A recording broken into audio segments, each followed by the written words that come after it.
السلام علیکم ورحمۃ اللہ وبرکاتہ نحمدہ ونصلی علی رسولہ الکریم اما بعد فاعوذ باللہ من الشیطان الرجیم بسم اللہ الرحمن الرحیم رب اشرح لی صدری ویسر لی امری واحلل عقدۃ من لسانی یفقہوا قولی آمین یا رب العالمین۔ تفسیر سورہ بنی اسرائیل کی پہلی آیت سے الحمدللہ 15واں سپارہ شروع ہوا ہے اور ساتھ ہی سورہ بنی اسرائیل بھی شروع ہوئی ہے، تو اس کی تفسیر ہم کرتے۔ بیک گراؤنڈ اس کا میں آپ کو پہلے ہی بتا چکی ہوں لفظی ترجمے میں، تو اب ہم ڈائریکٹ تفسیر کی طرف آتے ہیں۔ سبحان الذی، پاک ہے وہ ذات، اسرا، لے گیا، سفر کرایا۔ اسرا کہتے ہیں رات کے وقت کے سفر کو، راتوں رات سفر۔ بے عبدہ ہی اپنے بندے کو، لیلن رات کے وقت، من المسجد الحرام مسجد حرام سے، الی المسجد الاقصی مسجد اقصی کی طرف، الذی وہ جو بارکنا برکت دی ہم نے، حولہ اس کے ارد گرد کو، لنریہ تاکہ ہم دکھائیں آپ کو، من آیاتنا اپنی آیات میں سے، انہ بے شک وہ، هو السمیع البصیر وہی ہے سننے والا اور دیکھنے والا۔ سورت کا اور آیت کا آغاز ہوا ہے سبحان الذی، پاک ہے وہ ذات۔ سب سے پہلے اس بات کا انسان کو احساس دلایا جا رہا ہے کہ اللہ تعالیٰ ہر کمزوری سے، ہر کمی اور خامی سے پاک ذات ہے، اور تمام اختیارات اور تمام قدرتیں اس کے ہاتھ میں ہیں۔ جو چاہے وہ کر سکتا ہے، کوئی چیز اس کے لیے ناممکن نہیں ہے۔ بڑے سے بڑا کام وہ لمحوں میں کروا سکتا ہے۔ اس کی قدرت اور اس کے اختیارات بے حساب، اور انسان کو اس کا شعور بھی نہیں ہے۔ صرف اتنا جان لینا کافی ہے کہ وہ ایک ایسی ذات ہے جو ہر قسم کی کمی سے، خامی سے، کسی بھی قسم کی یعنی کوئی ایسا کام اس کے لیے نہیں ہے کہ جو ہونا اس کے لیے مشکل ہو، کرنا اس کے لیے مشکل ہو۔ یہاں پر میں ایک بات اور بھی کہنا چاہوں گی کہ بعض دفعہ دعائیں مانگتے ہوئے بھی انسان اس طرح کی دعا مانگتا ہے یا اس طرح کی بات کہتا ہے کہ میری عمر تمہیں لگ جائے، یا تمہاری تکلیف مجھے مل جائے، تم ٹھیک ہو جاؤ۔ تو دیکھیں، اللہ کے اختیارات اور اللہ کے جو معاملات ہیں نا، وہ بندے کی سوچ، فہم و شعور سے بڑھ کر ہے۔ تو کبھی بھی اپنے لیول پہ ہو کے دعا کو نہ مانگا کریں، اللہ کی ذات کو، اس کی قدرت اور اختیارات کو ذہن میں رکھ کے دعا مانگا کریں۔ اس کے لیے کوئی مشکل تھوڑی ہے کہ وہ جس کے لیے آپ دعا کریں اس کو بھی صحت دے دے، اس کو بھی زندگی دے اور آپ کو بھی دے۔ تو آپ آدھی ادھوری دعا، یعنی آپ اللہ کے سامنے اپنی جان یا اپنی صحت پیش کریں گے تو وہ آپ کی دعا سن کے دوسرے کو صحت دے گا۔ تو یہ سوچ، یہ بات کرنا غلط ہوتی ہے۔ ابھی کیونکہ ریسنٹلی ایک دو لوگوں نے اس طرح کی بات کی تو میرے ذہن میں آ گیا، میں نے کہا یہ تو پاک ہے وہ ذات، کیونکہ آگے جو بات بتائی جا رہی ہے نا، وہ ایک ایسی بات ہے، ایک ایسی انہونی بات ہے جو اللہ کی ذات کے سوا کسی اور سے اس کا تصور کیا نہیں جا سکتا تھا۔ کوئی اور اسے کرنے کی قدرت نہیں رکھتا تھا، ہو ہی نہیں سکتا تھا ایسا۔ یہ جو اور اس ابھی بھی، آج بھی، یعنی انسان کی اتنی ترقی کرنے کے بعد بھی اس آیت کا یہ حصہ جو ہے، یعنی مسجد الحرام سے مسجد اقصی تک کا سفر، تو 1400 سال سے زیادہ کا عرصہ گزرنے کے بعد، اب سائنس کی اتنی ترقی کے بعد یہ سفر جو ہے راتوں رات ہو سکتا ہے، لیکن اس میں بھی آپ دیکھیں کہ ایک شخص کا اکیلے جانا، وہاں تک پہنچنا، جہاز ہوتا ہے اس میں تو اتنے سارے پیسنجرز ہوتے ہیں نا، لیکن بہرحال آپ کسی حد تک کہہ سکتے ہیں کہ اب سائنسی ترقی کے ذریعے یہ چیز اب ممکن کسی حد تک ہو گئی ہے، لیکن اس دور کی جب کہ یہ بات ہو رہی ہے تو مسجد حرام سے مسجد الاقصی، مسجد اقصی کا مطلب ہم پہلے بھی کر چکے نا، اقصی کہتے ہیں دور، قصوہ تھا، ہم نے پڑھا تھا نا کہ دور کا کنارہ، تو اقصی کا مطلب ہے دور، یعنی مسجد الحرام سے بہت دور تھا۔ کتنا دور تھا؟ 40 راتوں کا فاصلہ تھا۔ پہلے زمانے میں جو سفر ہوتا تھا وہ اونٹوں پر زیادہ تر ہوتا تھا یا گھوڑوں پر ہوتا تھا، تو 40 راتیں یعنی تقریباً 6 ہفتے جو ہیں وہ جانے کے لگتے تھے اور 6 ہفتے جو ہیں وہ آنے کے لگتے تھے. تو آپ سوچئے یعنی یہ تقریباً 3 مہینے تقریباً بن گئے جانے اور آنے میں. تو اب آپ یہ کتنی بڑی اللہ کی قدرت تھی کہ راتوں رات یہ سفر ہوا، اور رات کے ایک حصے میں یعنی پوری رات بھی نہیں، رات کے ایک حصے میں یہ سفر کر کے آپ صلی اللہ علیہ وسلم واپس بھی آ گئے. اور یہ سفر جو کہ دنیاوی تھا، جو کہ مسجد حرام سے مسجد الاقصی تک کا تھا، کسی حد تک وہ ممکن اب انسان کے لیے ہو گیا، لیکن اس سے آگے کا جو سفر تھا، کیونکہ یہاں پر جو یہ اشارہ ہے یہ واقعہ معراج کی طرف اشارہ ہے کہ جس میں آپ صلی اللہ علیہ وسلم کو پہلے لے جایا گیا مسجد اقصی تک، اور وہاں پر اللہ تعالیٰ نے فرمایا کہ ہم نے کیوں وہاں تک جو ہے وہ آپ صلی اللہ علیہ وسلم کو کیوں وہاں پہلے لے کے گئے، کیونکہ اس سے پہلے آپ کو سب کو معلوم ہے کہ امامت جو تھی وہ کس کو دی گئی تھی؟ حضرت موسیٰ کی قوم جو تھی، جس نے اپنے آپ کو اب یہودی کہلوا لیا تھا، تھے تو مسلمان نہ، ان کو یہ امامت سونپی گئی تھی. صاحب شریعت صاحب کتاب تھے، تورات تھی ان کے پاس، اور ان کو یہ ذمہ داری دی گئی تھی کہ وہ خود بھی عمل کریں اور لوگوں تک اللہ کے پیغام کو پہنچائیں. لیکن انہوں نے ایسا نہیں کیا، مستقل نافرمانی اور مستقل سرکشی کا معاملہ کیا، جس کی وجہ سے ان سے اب یہ چیز چھین لی گئی، یہ امامت ان سے چھین لی گئی، اور اب آپ صلی اللہ علیہ وآلہ وسلم کی امت کو یہ ذمہ داری دے دی گئی. تو اس کے پیچھے جو ایک وہ تھا نا میسج جو اللہ پاک نے دیا اس قوم کو بھی دیا، اور کہ اب یہ اس بات کا اعلان ہے کہ اب یہ نبوت کے ساتھ ساتھ آپ صلی اللہ علیہ وسلم کی قوم میں ہی یہ جو امامت کا جو کی ذمہ داری جو تھی وہ اب ان کو ٹرانسفر کر دی گئی ہے. اللہ تعالیٰ فرما رہے ہیں کہ وہ ذات جو کہ ہر کمزوری اور خامی سے پاک ہے، اور آسمان اور زمین کی تمام قدرت، تمام اختیارات اسی کے پاس ہیں. اس کے لیے یہ کوئی بڑی بات نہیں تھی کہ وہ رات کے وقت اپنے بندے کو، کون تھا بندہ؟ حضرت محمد صلی اللہ علیہ وآلہ وسلم، اپنے بندے کو مسجد حرام سے مسجد اقصی تک لے کر جائے. اور وہ سرزمین جس کو برکت دی ہم نے، برکت کس طرح سے دی؟ اس زمین پہ خاص برکت تھی نا، اللہ کی رحمت تھی. کیا برکت تھی؟ سب سے دیکھیں دین اور دنیا دونوں لحاظ سے وہاں برکت تھی. دنیا کے حساب سے تو یہ برکت تھی کہ بہت سرخیز زمین ہے وہاں کی، آج بھی فلسطین اور اس کے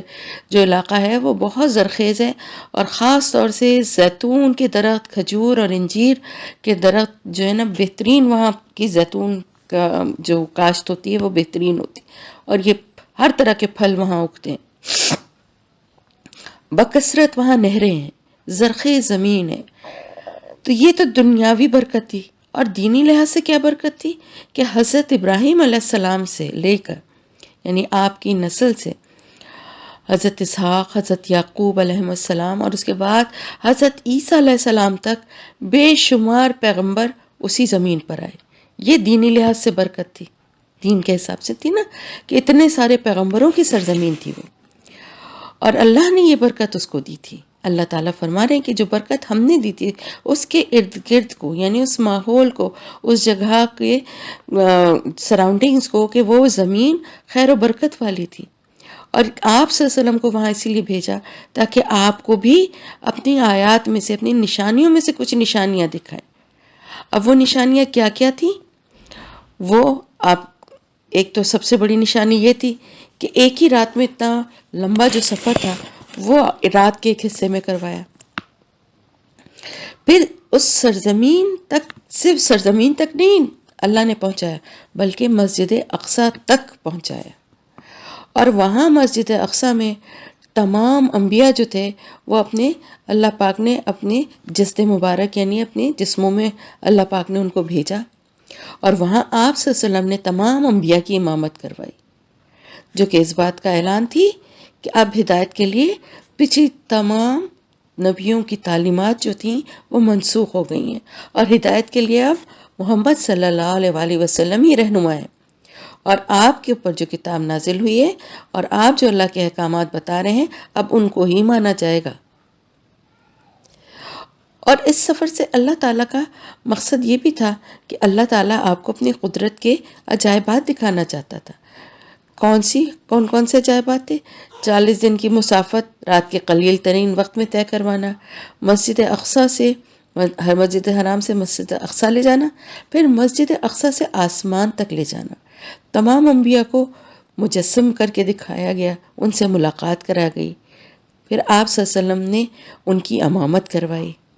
پھر آسمان پر جنت اور جہنم کا مشاہدہ کروایا گیا۔ تو یہ سب کس لیے تھا؟ کیوں یہ سب کچھ کروایا گیا؟ اس لیے کہ وہ ہے سننے والا اور دیکھنے والا۔ وہ جانتا تھا، یہ جس دور کی یہ سمجھیے ہجرت سے 1 سال پہلے کی یہ صورت کا نزول ہے، جو اس کا ٹائم ہے، تو اس وقت شدت سے کافروں کا پریشر اور ان کی زیادتیاں اور ان کے طعنے، ان کے تمسخر سب حد سے بڑھتا جا رہا تھا۔ ظاہر ہے آپ صلی اللہ علیہ وسلم اور آپ کے ساتھی حق پہ ہوتے ہوئے بھی دل میں تکلیف محسوس کرتے تھے اور کچھ کر نہیں پا رہے تھے۔ تو ایسے موقع پر اللہ پاک فرما رہا ہے کہ وہ سننے والا ہے، وہ آپ صلی اللہ علیہ وسلم کی دعائیں سن رہا تھا۔ آپ جو دعائیں اللہ سے فرماتے تھے، آپ جب پریشان ہوتے تھے، دل دکھتا تھا، لوگ ستاتے تھے، پھر آپ اللہ سے دعا کرتے تھے کہ اللہ اس کام میں میری مدد فرما، اس کام میں آسانی فرما، ان لوگوں کی تکلیف دہ باتیں اور جو میرے دل کو چوٹ پہنچا رہی ہیں اللہ تو ان سے نکال۔ یہ ساری چیزیں دل سے جو دعائیں تھیں، اللہ سننے والا اور دیکھ بھی رہا تھا، آپ کے حال کو بھی دیکھ رہا تھا، کس طرح دشمن جو ہیں وہ آپ کو پریشان کر رہے ہیں، آپ کو ستا رہے ہیں۔ تو یہ سارا واقعہ اصل میں جو واقعہ معراج ہے، اس کے 2 حصے ہیں، اسرا اور معراج۔ اسرا راتوں رات سفر، رات کا سفر، ٹھیک ہے؟ تو تفصیلات جو ہیں اس کی بہت ڈیٹیل ملیں گی آپ کو تفاسیر میں، بہت زیادہ تفصیل میں نہیں جاؤں گی، جتنی ضروری ہے اتنا ہی بتاؤں گی۔ مختلف صحابہ اور مختلف تفاسیر میں اس کی ڈیٹیل ملتی ہے اور بہت زیادہ بھی ملتی ہے کہ یہ واقعہ جو ہے ہجرت سے 1 سال پہلے پیش آیا تھا۔ مکے میں حالات اس وقت بہت مشکل اور سخت ہو چکے تھے، تو اس کے ذریعے آپ صلی اللہ علیہ وسلم اور آپ صلی اللہ علیہ وسلم کے ساتھیوں کو تسلی دی جا رہی تھی کہ آپ صلی اللہ علیہ وسلم کا مقام اور مرتبہ کیا ہے، تمام انبیاء سے افضل ہے، آپ کو سب کی امامت آپ نے کی، اور یہ بھی کہ جلد ہی ان سخت مشکل حالات سے آپ کو نکال دیا جائے گا، اور آپ صلی اللہ علیہ وسلم سے کیے ہوئے تمام وعدے اللہ تعالیٰ پورے فرمائے گا، کیونکہ وہ ایسی پاک ذات ہے جس کے لیے یہ اتنا بڑا سفر کرانا کچھ مشکل نہیں ہے، تو پھر ان مشکل حالات سے نکالنا اور وقت کو بدلنا اس کے لیے کیا مشکل ہوگا۔ تو یہ ساری جو بیک گراؤنڈ تھا اس واقعے کا، واقعہ معراج کی یہاں اتنی تفصیل نہیں ہے، لیکن یہ دراصل اسی رات کی بات ہے کہ پہلے وہاں گئے مسجد اقصیٰ، اور پھر مسجد اقصیٰ سے ہی آسمانوں کی طرف آپ صلی اللہ علیہ وسلم نے سفر فرمایا تھا۔ وَآتَيْنَا مُوسَى الْكِتَابَ، اور دی ہم نے موسیٰ کو کتاب، وَجَعَلْنَاهُ، اور بنایا ہم نے اسے، ہدن، ہدایت کا ذریعہ، لبنی اسرائیل، بنی اسرائیل کے لیے، اللہ تتخذو، کہ نہ تم بناؤ، من دونی وکیلا، میرے سوا کوئی کارساز۔ اب اللہ تعالیٰ بنی اسرائیل کو یاد دلا رہے ہیں کہ دیکھو، خاص طور سے تورات جو تھی وہ بنی اسرائیل کے لیے ہی ہدایت کا ذریعہ بنا کر بھیجی گئی تھی، اور اللہ تعالیٰ نے اس کتاب میں سب سے واضح اور اہم میسج یہی دیا تھا بنی اسرائیل کو کہ تم میرے سوا کسی کو اپنا مددگار نہ سمجھو، کسی کو اپنا کارساز نہ سمجھو، اور میرے علاوہ کسی کے حوالے اپنے معاملات کو نہ کرو، مجھ پہ ہی توکل کرو، مجھ پر ہی بھروسہ کرو، میرے علاوہ کسی کے اوپر بھروسہ نہ کرو۔ بیسک جو میسج تھا اس کتاب کا بھی یہی تھا، اور اس کتاب یعنی قرآن کا بھی یہی ہے کہ اللہ کے سوا کسی کو بھی اپنے اس قابل نہ سمجھو کہ وہ تمہارے لیے کچھ کر سکتا ہے، صرف اللہ کر سکتا ہے، اور اگر کوئی کر رہا ہے دنیا میں تو وہ اللہ اس سے کروا رہا ہے، کسی کے پاس اختیار نہیں ہے۔ اللہ کے سوا کسی کو اپنا کارساز نہ سمجھو. تو یہ میسج دیا گیا تھا اس کتاب میں بنی اسرائیل کے لیے. اور وہ بنی اسرائیل جو کہ کون تھے؟ ذریت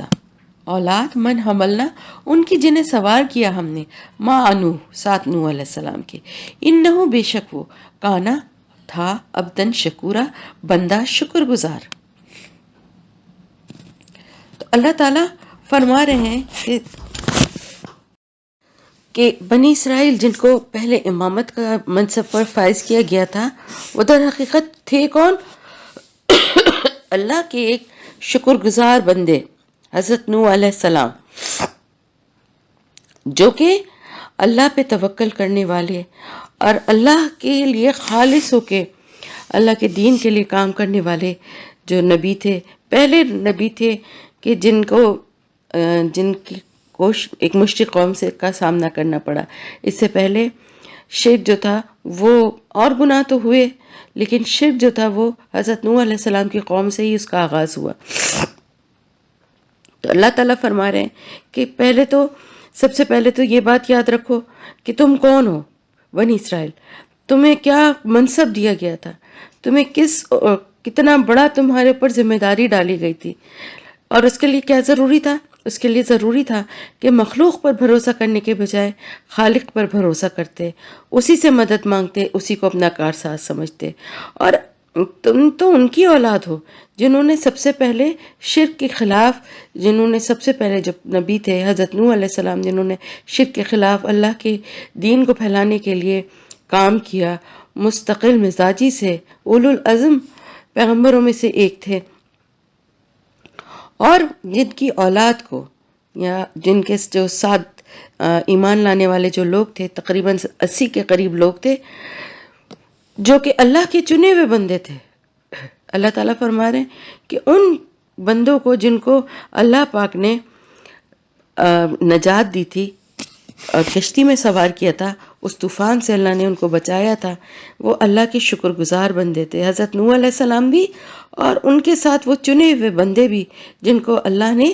نجات دی تھی اس طوفان سے اور کشتی میں سوار کروایا تھا. تو تم انہی کی تو اولاد ہو، کیونکہ دنیا تو پھر اس کے بعد ختم ہو گئی تھی، اور آگے جو بھی سلسلہ چلا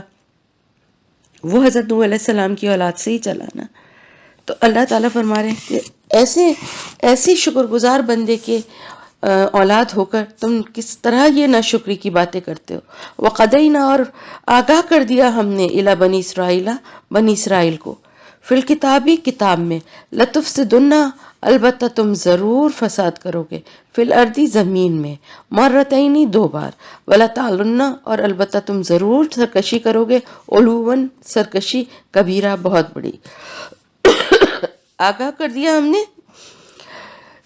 قدینا پورا کر دیا، یعنی وضاحت کے ساتھ ایک اللہ نے اپنے فیصلے سے آگاہ ان کو کر دیا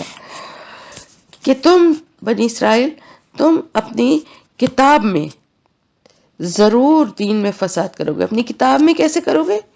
یعنی تورات پر عمل کرنا چھوڑ دو گے، اس کی تعلیمات کو بھلا دو گے، اور اس کی وجہ سے تم جو فساد کرو گے نا دین میں، کیا فساد کرو گے؟ لَتُفْسِدُنَّ فِي الْأَرْضِ، یعنی وہاں کی جو بیت المقدس کی جو زمین تھی، سرزمین تھی، وہاں پر جہاں پہ یہ آباد تھے، وہاں انہوں نے دین میں کس طرح کا فساد کیا تھا؟ تورات پر عمل کرنا چھوڑ دیا تھا اور انبیاء کو قتل کرنا لگے تھے. یعنی اتنی سرکشی بڑھ گئی تھی کہ صرف انکار یا تکذیب ہی نہیں کرتے تھے بلکہ ان کو قتل بھی کر دیتے تھے. حضرت زکریا علیہ السلام اور حضرت یحییٰ علیہ السلام کو قتل کیا انہوں نے، اور حضرت عیسیٰ علیہ السلام کو بھی قتل کرنے کے لیے تیار تھے. تو اللہ پاک نے ان کو آسمان پر اٹھا لیا. یعنی ان کی سرکشی اس حد تک بڑھی ہوئی تھی کہ جب وہاں کے بادشاہ نے، رومی بادشاہ نے جو ہے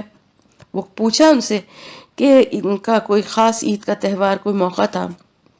جس پہ وہ قیدیوں کو آزاد کیا کرتے تھے، کہ ایک ڈاکو تھا بربا اور ایک حضرت عیسیٰ علیہ السلام، ان دونوں میں سے کسی ایک کو میں چھوڑ دوں گا.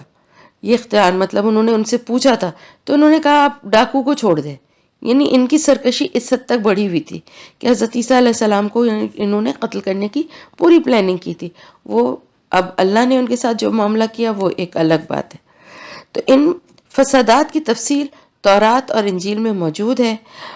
اور بنی اسرائیل کی تاریخ میں بہت سے واقعات ملتے ہیں بگاڑ کے اور فساد کے، مگر 2 واقعات ایسے ہیں جس میں ان کی بہت ہی سخت شامت آئی ہے اور ان کا یہاں پر ذکر کیا جا رہا ہے۔ اور ان پر بیرونی قوتوں نے حملہ کر کے انہیں تباہ و برباد کر دیا۔ ان کی کتابوں کو یعنی تورات کے جو نسخے تھے ان کو جلا دیا گیا، ان کی عبادت گاہوں کو ڈھا دیا گیا، اور اس کی بنیادی وجہ یہی تھی کہ انہوں نے اللہ کی کتاب پر عمل کرنا چھوڑ دیا تھا، اور دوسروں کو ہدایت کے رستے پہ لانے کے بجائے خود ان کے اثرات قبول کر لیے تھے۔ تو ان کو تو دنیا کی امامت کے لیے چنا گیا تھا نا، اور تمام قوموں پر فضیلت دی گئی تھی۔ اگر وہ ایسا کرتے تو دنیا کے ساتھ ساتھ آخرت میں بھی بہترین نظر ملتا، لیکن انہوں نے ایسا نہیں کیا۔ اور ان کے علاوہ اگر کوئی اور بھی قوم یعنی مسلمان بھی جو اللہ کا بتایا ہوا، جو اللہ کی طرف سے دی ہوئی ذمہ داری ہے یعنی کتاب پر عمل کرنا اور دوسروں کو ہدایت کے راستے کی طرف بلانا، اگر نہیں کریں گے تو جیسا ان کا انجام ہوا ویسے ہی دوسروں کا بھی ہوگا، تو آخرت کے علاوہ پھر دنیا میں بھی ذلت آمیز سزا ملتی ہے۔ تو 2 بگاڑ جو تھے، 2 بار بگاڑ، پہلے بگاڑ کی تفسیر جو ہے یعنی جو فساد ہے، بگاڑ ہے، اس کی تفصیل تورات میں ملتی ہے، زبور میں بھی ملتی ہے، اور دوسرا جو بگاڑ ہے اس کی تفصیل جو ہے وہ حضرت عیسیٰ علیہ السلام کے ذریعے انجیل میں ملتی ہے۔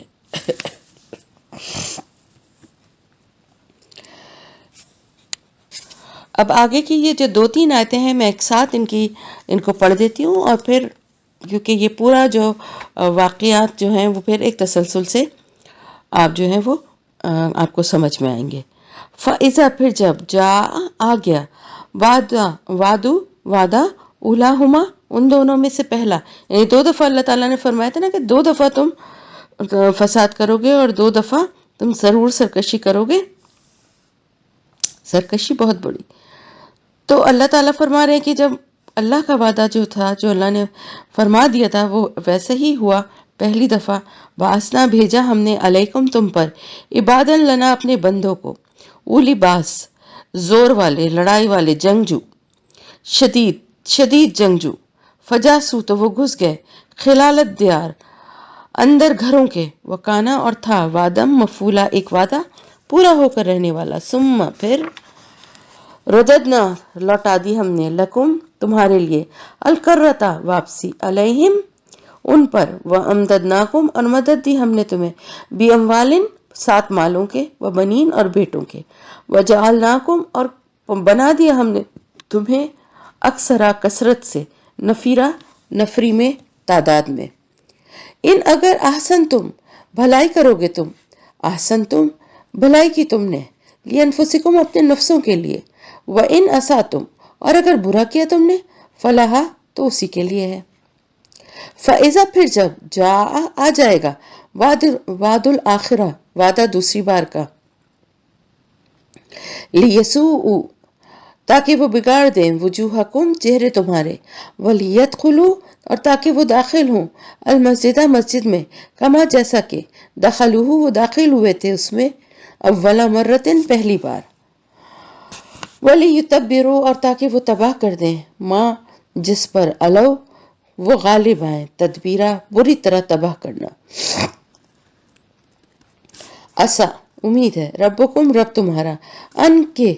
یرحمکم وہ رحم کرے تم پر، وَإِنْ عُدْتُمْ اور اگر لوٹو گے تم، ادنا لوٹیں گے ہم، وَجَعَلْنَا اور بنایا ہم نے، جہنم کو کافروں کے لیے، للکافرین کافروں کے لیے، حسیرہ قید خانہ۔ اب ہم ان واقعات کی تفصیل کو ذرا جانتے ہیں۔ اللہ تعالیٰ فرما رہے ہیں کہ جب پہلے وعدے کا وقت آ گیا تو ہم نے ہمارے بندوں کو، ایسے بندوں کو بھیجا جو سخت جنگجو لڑاکا تھے، یعنی بڑے جنگ لڑنے کے ماہر جنگجو تھے، تو وہ ان کے گھروں کے درمیان گھسے اور گھس کے گھروں کے اندر گھس کے ان کو تباہ و برباد کیا، ان قتل عام کیا، ان کی عمارتیں تباہ کر دیں۔ اور یہ سب کچھ کس وجہ سے ہوا، اس کے بارے میں ہمیں تورات میں جو ہے اس کے بارے میں جو اللہ تعالیٰ کا وہاں پہ بھی بیان ہے، وہ میں اس کے کچھ الفاظ بتاتی ہوں آپ کو کہ پہلے فساد پر اولین تنبیہ حضرت داؤد علیہ السلام نے کی تھی، جن کے الفاظ یہ تھے کہ انہوں نے ان قوموں کو ہلاک نہ کیا جیسے کہ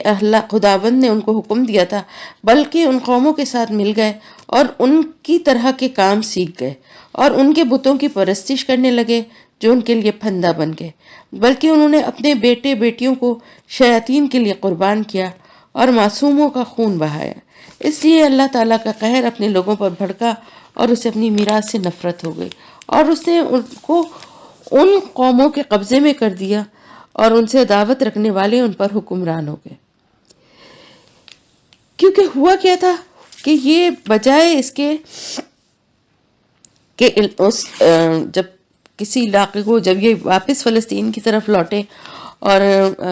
پہلے تو آپ کو پڑھ چکے ہیں آپ سورہ بقرہ میں، سورہ آل عمران میں اور مختلف صورتوں میں اس کے آپ نے حصے پڑھے کہ کس طرح سے ان کے کیا حال تھا، کہ کس طرح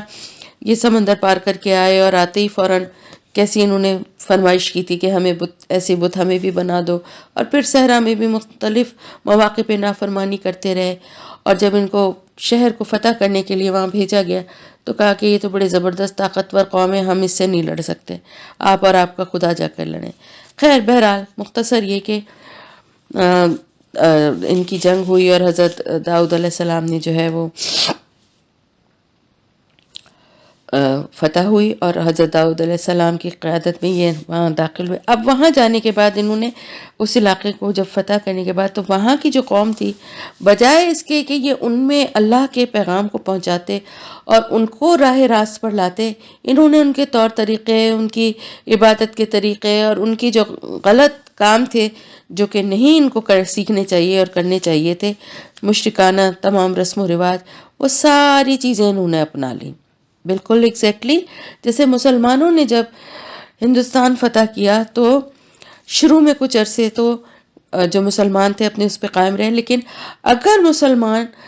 جو منصب اللہ نے ان کو سونپا تھا اس پہ عمل کرنے والے ہوتے، اللہ کے بتائے ہوئے راستے پہ، اللہ کی کتاب کے کو تھامے رہتے اور اسی راستے پہ چلتے، خود دین پر عمل کرنے والے ہوتے، تو ان کو دیکھ کے، ان کی تعلیمات سے متاثر ہو کے سارے لوگ خود بخود مسلمان ہو جاتے۔ لیکن انہوں نے کیا کیا؟ ان کے ساتھ رہ رہ کے ان کے رسم و رواج، ان کے طور طریقے اپنانا شروع کر دیے۔ یہ شرکیہ جو عقائد ہیں یہ ایک مسلمان کی تو نہیں ہے نا، جو وہ بتوں سے مانگتے تھے یہ پیروں فقیروں اور درگاہوں پہ جا کے مانگنے لگے، وہ دیوالی پہ پٹاخے جلاتے تھے یہ شب برات منانے لگے،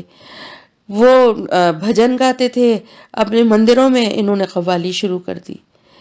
بجائے اس کے کہ جو چیزیں حرام تھیں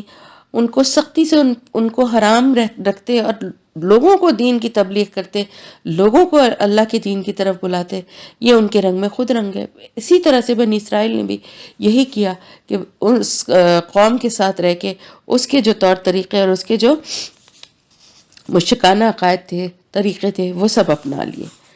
تو پھر اس کے بعد کیا ہوا کہ اللہ تعالیٰ نے ایک ایسی قوم کو، یہ کون سی قوم تھی؟ یہ بخت نصر تھا جو کہ بابل اور نینوا کا بادشاہ تھا، یعنی عراق، اس کے ہاتھوں بنی اسرائیل کی تباہی ہوئی۔ 586 قبل مسیح میں جالوت اور اس کا لشکر تھا، اس سے مقابلہ کر کے انہوں نے جو ہے حضرت داؤد علیہ السلام نے جو ہے وہ فتح حاصل کی تھی، اور انہوں نے بنی اسرائیل پر اللہ پاک نے پھر انعامات کس طرح سے اللہ کے نازل ہوئے تھے، لیکن اس کے بعد کیا ہوا کہ بخت نصر کے ذریعے اللہ نے پھر ان کو سزا دی۔ بابل اور نینوا یعنی عراق کا بادشاہ تھا وہ، اور اس نے فلسطین پر قبضہ کر لیا، اور فلسطین پہ قبضہ کرنے کے بعد دیکھیں آپ کو بڑی سملیرٹی نظر آئے گی ان واقعات میں اور مسلمانوں کے حالات میں، خاص طور سے ہم انڈو پاک کے جو سب کانٹیننٹ کے جو مسلمان ہیں ہمارے حالات سے دیکھیں۔ بخت نصر نے اس پہ فلسطین پر قبضہ کر کے یہود کے شاہی خاندان کے ایک فرد کو وائسرائے بنا دیا، ایگزیکٹلی اسی طرح جیسے کہ انگریزوں نے ہندوستان پہ قبضہ کر کے وہاں پر ایک وائسرائے بنا دیا۔ تو عام طور سے کیا ہوتا تھا؟ وائسرائے جو ہوتا تھا وہ اسی حکمران کا ماتحت ہوتا تھا، اسی کو جواب دہ ہوتا تھا اور اسی کے احکامات پہ عمل کرواتا تھا۔ تو وہ کبھی تو وہ اسی قوم میں سے چن لیا جاتا تھا، یا پھر فاتح قوم اپنا ہی کوئی آدمی مقرر کر دیتی تھی. تو اس طرح سے انہوں نے کیا کیا کہ یہودیوں کے ہی شاہی خاندان میں سے ایک فرد کو وائسرائے بنا دیا، بالکل وہی جیسا کہ انگریزوں نے کیا. اب کیا ہوا کہ یہودیوں میں کیونکہ نسلی عصبیت بہت زیادہ، اپنے آپ کو بہت برتر سمجھتے ہیں، اور اسی تکبر اور اسی عصبیت کی وجہ سے آپ صلی اللہ علیہ وسلم کی نبوت کو جانتے بوجھتے بھی قبول نہیں کیا انہوں نے نا. تو ان کو یہ کیسے گوارا ہو سکتا تھا کہ کوئی باہر سے آئی ہوئی قوم ان پر حکومت کرے. تو انہوں نے کیا کیا، انہوں نے اندر ہی اندر بغاوت شروع کر دی. ایسے شاعر اور ایسے خطیب جو تھے ان کے قوموں میں اٹھ کھڑے ہوئے، جنہوں نے شعر پڑھ پڑھ کے اور ایسی تقریریں کر کر کے قوم کو بھڑکانا شروع کر دیا، ان کو اس بغاوت پہ ابھارنا شروع کر دیا وقت نصر کے خلاف. اس وقت ان میں ایک پیغمبر یرمیہ بھیجے گئے جس نے انہیں سمجھایا کہ ایسے جھوٹے شاعروں اور قصہ گو تقریر کرنے والے لوگوں کے فریب میں نہ آؤ. یہ اللہ کی طرف سے تمہیں تمہاری جو اعمال تھے ان کی سزا کے طور پر تم پہ یہ مسلط ہوا ہے، یہ بادشاہ، اور یہ جو تم پر ظلم و ستم ہو رہا ہے. تو اللہ سے ہی استغفار کرو اور مدد مانگو تاکہ وہ تمہیں اس مصیبت سے نجات دلائے، اور اپنی اصلاح کی کوشش کرو. صرف باتوں سے، گالی کوسنوں سے، برا بھلا کہنے سے اور اپنی خوبیوں اور اپنے ماضی پر غرور سے کوئی مسئلہ حل نہیں ہوگا کہ ہماری تو یہ شان و شوکت، ہماری تو نسلوں میں اتنے پیغمبر آئے اور ہم تو ایسی قوم اور ہم تو ویسی قوم. اس سے کوئی فائدہ نہیں ہے، بلکہ اپنی غلطی کو ریئلائز کرو اور اللہ سے توبہ کرو، اپنی اصلاح کرو تاکہ اللہ تعالیٰ کو بھی رحم آئے اور تمہاری مدد آئے، اللہ کی طرف سے تمہارے لیے مدد آئے. لیکن انہوں نے اپنے پیغمبر کی بات نہ مانی اور اسی طرح بغاوت جاری رکھی. اب بختیسر جو تھا وہ بادشاہ تھا، اس تک یہ خبریں پہنچتی تھی